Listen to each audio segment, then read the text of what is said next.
जय श्री गणेश। नमस्कार। मैं आचार्य संजय द्विवेदी। मेरे समस्त प्रबुद्ध दर्शकों का मेरे चैनल पर हार्दिक स्वागत है। प्रिय दर्शकों, आज मैं नवग्रहों में सेनापति मंगल के राशि परिवर्तन प्रभाव को लेकर आपके सम्मुख उपस्थित हूं। सेनापति मंगल 20 अक्टूबर को अपनी राशि का परिवर्तन करके कर्क राशि में प्रवेश कर चुके हैं। कर्क राशि चंद्रमा की राशि है। यद्यपि यहाँ पर चंद्रमा और मंगल का मित्रवत संबंध है, परंतु ये मंगल की नीच राशि है।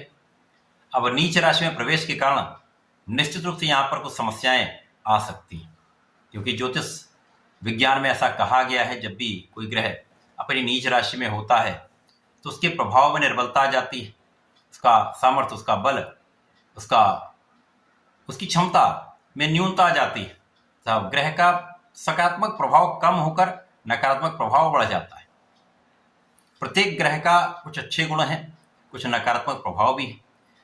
मंगल जो कि ऊर्जा के स्रोत हैं, सामर्थ्यवान है, क्षमतावान है, साहस पराक्रम के कारक मंगल हैं, भाई के कारक मंगल हैं, रक्त के कारक मंगल हैं, परंतु ये वाद विवाद लड़ाई झगड़े के भी कारक, इसी प्रकार से ये सैन्य क्षमताओं के भी कारक हैं। तो इन दोनों स्थितियों में मंगल अत्यंत प्रबल लाभ तभी देते हैं जब वो एक अच्छे भाव में हो, सकारात्मक स्थिति में हो। परंतु जब ये नीच राशि में होंगे तो किस प्रकार का प्रभाव देंगे?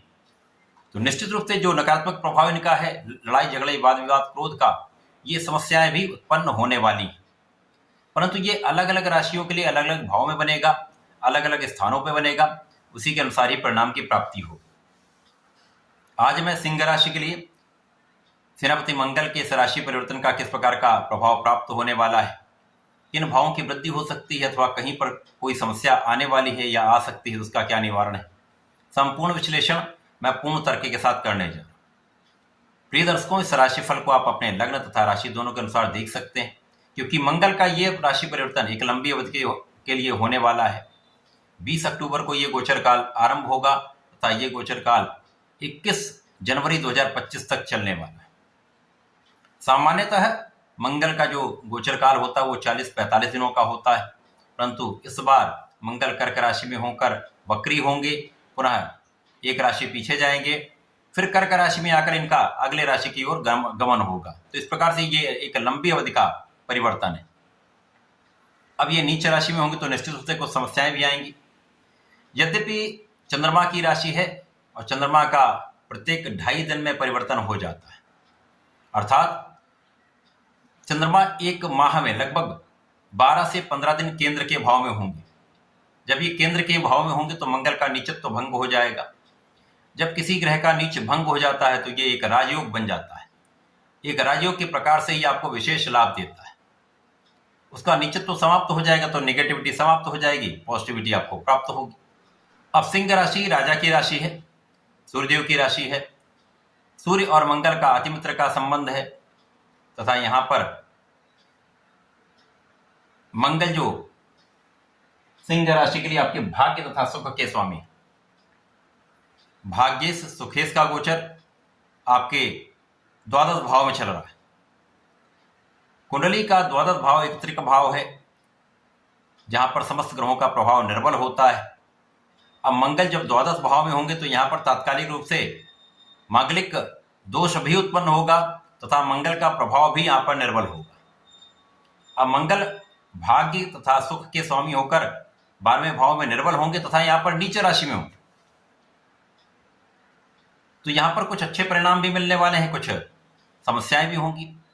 इस पूरे समय में सिंह राशि के लिए मंगल का नीचत्व भंग रहेगा, जिसके कारण जो इनका सकारात्मक प्रभाव है वो आपको संपूर्ण रूप से प्राप्त होगा। अब मंगल 12वें भाव में है तो ये व्यय का भाव है, तो यहां पर निश्चित रूप से आपके इस समय व्यय बढ़ने वाले। अब व्यय कहां पर हो सकता है? आध्यात्मिक कार्यों में आपका व्यय हो सकता है, व्यापारिक यात्राओं में आपका व्यय हो सकता है, विदेशी यात्राएं आपके लिए हो सकती हैं। कुछ यात्राएं आपके लिए अत्यंत लाभदायक होने वाली हैं।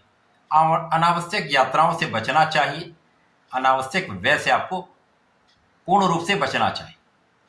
जो लोग सरकारी तंत्र में है, विदेश सेवाओं में है, उनके लिए अच्छा अवसर प्राप्त होगा जब आपके प्रमोशन का, पदोन्नति का योग बनेगा। भाग्य का संपूर्ण साथ इस समय आपको प्राप्त होने वाला है। तो भाग्य का साथ जब आपको मिल जाता है तो आपके अवरुद्ध कार्य भी बनने लगते हैं।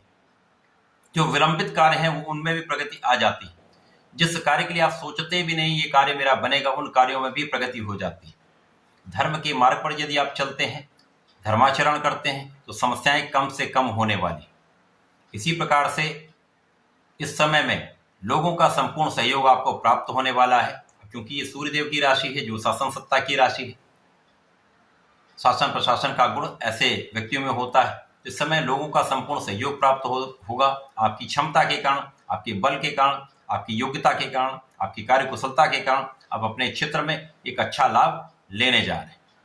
इस समय में यदि आप राजनीति से संबंध रखते हैं तो एक अच्छे पद की प्राप्ति हो सकती है, मंत्री पद भी प्राप्त हो सकता है। अब मंगल यहाँ पर समस्या कहाँ पर उत्पन्न करेंगे? व्यय बढ़ाएंगे, ऋण बढ़ाएंगे। तो इस समय में आपको ऋण लेने से बचना चाहिए। यदि आप अपने व्यापारिक कार्य के ऋण ले रहे हैं तो वहां पे आपको सफलता भी मिलेगी, ऋण आपको आसानी से प्राप्त भी हो जाएगा। परंतु इस समय में यदि आपने किसी को धन दे दिया, किसी को उधार धन दे दिया, तो उस धन की वापस लौटने की संभावना कम से कम है। आप उसकी आशा नहीं कर सकते। तो इसलिए बड़े धन को देने से बचें, क्योंकि इस धन के कारण ही आपसी विवाद उत्पन्न हो सकता है। इस विवाद के कारण कानूनी समस्याएं भी आ सकती हैं। कुछ रोग यहां पर हो सकते हैं, रक्त से संबंधित कुछ विकार हो सकता है। भोग विलास के कारण रोग की संभावना बढ़ सकती है।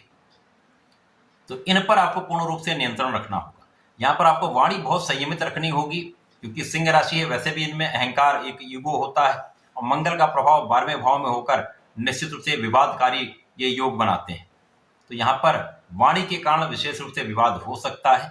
सोच विचार कर समझदारी से आपको कार्य करना होगा। वाणी पर तथा क्रोध पर संपूर्ण रूप से नियंत्रण रखना होगा। ईगो से बचें, संयमित रहें, अपने कार्य को निष्ठा से करें। धर्म के मार्ग पर चलेंगे तो कहीं किसी प्रकार का कोई समस्या का योग नहीं, क्योंकि इस समय आप न्यायोचित रहने वाले। हो सकता है आप किसी गुण के कारण कुछ विवाद हो जाए,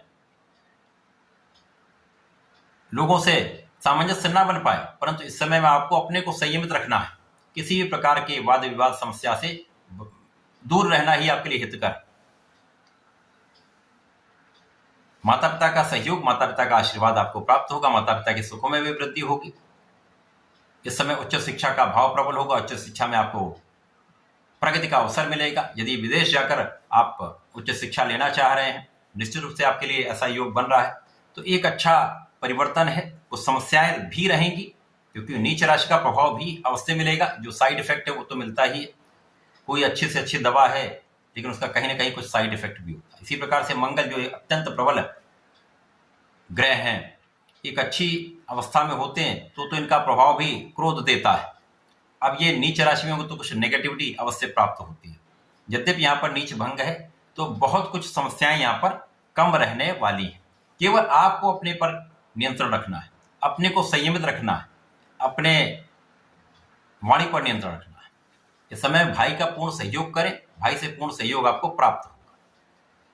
बड़े भाई का आदर करें, बड़े भाई का सम्मान करें, आपसी प्रेम बनाकर रखें, तो किसी प्रकार की कोई बड़ी समस्या यहाँ पर नहीं होने वाली। इस समय में आपको नियमित रूप से भगवान सूर्यदेव को जल देना चाहिए। प्रत्येक मंगलवार को, शनिवार को भगवान शंकर मोचन का दर्शन करें, उनके चरणों से टीका अपने मस्तक पर लगाएं। ओम हम हनुमताय नमः 27 बार जप करके नित्य अपने घर से अपने कार्य पर जाएं, या जहां पर भी आप जाना चाहें प्रातः काल 27 बार जप कर लें, उसके बाद जाएं।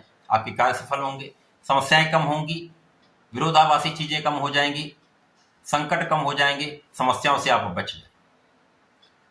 प्रत्येक मंगल शनिवार को बजरंग बाण का पाठ कर लेंगे तो किसी प्रकार का कोई अवरोध नहीं आएगा। तो ऐसा करके इस समय का लाभ लें। धन्यवाद, नमस्कार।